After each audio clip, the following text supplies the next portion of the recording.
Hello there, brother, sister of the Most High God. This is Elizabeth King, and I am sharing some scripture based on the way of love. That's how it's titled in my Bible.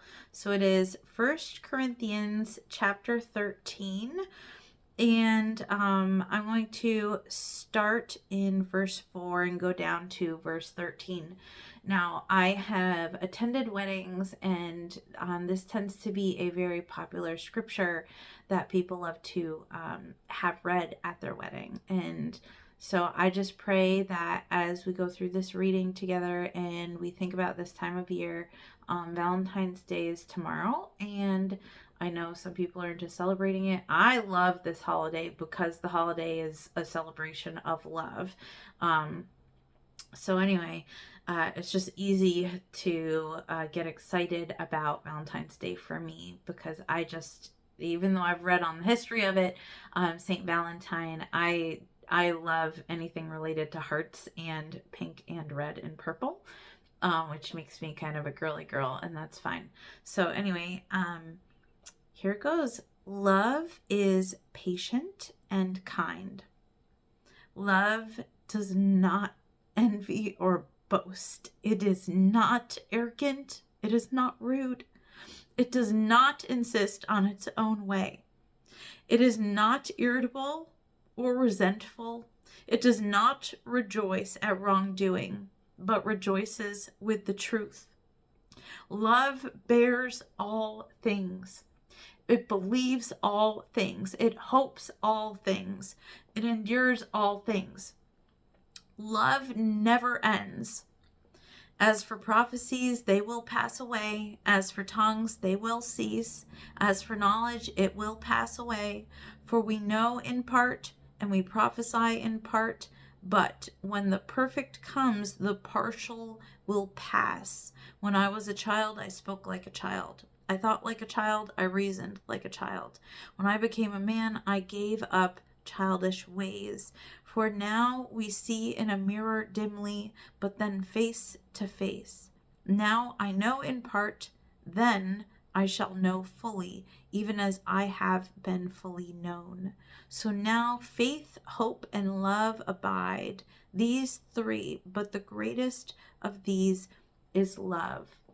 So living inside of the love of the Lord is the most precious, protected place to be on this earth. And that is a place that happens sometimes out openly, um, but a lot of times it happens in the secret place.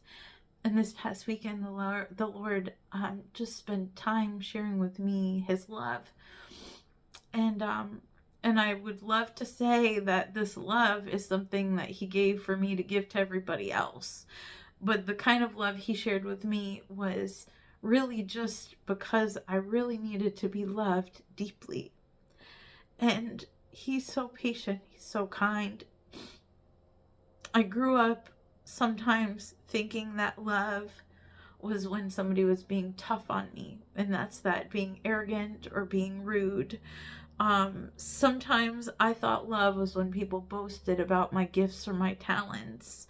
Sometimes I thought love was when, I was doing something wrong, and so it caused somebody to be resentful towards me or irritated by me, and it helped me to be a better person, so that way maybe I could learn not to irritate others, or that I should have known better, and so it caused me to want to overcompensate with apologies all the time, or trying to earn somebody's love by doing, and I learned wrong. And so to come to find that love where you don't have to do anything, you don't have to be anything, you don't have to try to fit into some kind of image or mold, and to know that this love is something that when you are fully loved, you can fully receive love and you can fully give love. So I just pray that over the next few days, you come to think, what is the love? Where is it in my life? And Jesus, I want more of your love.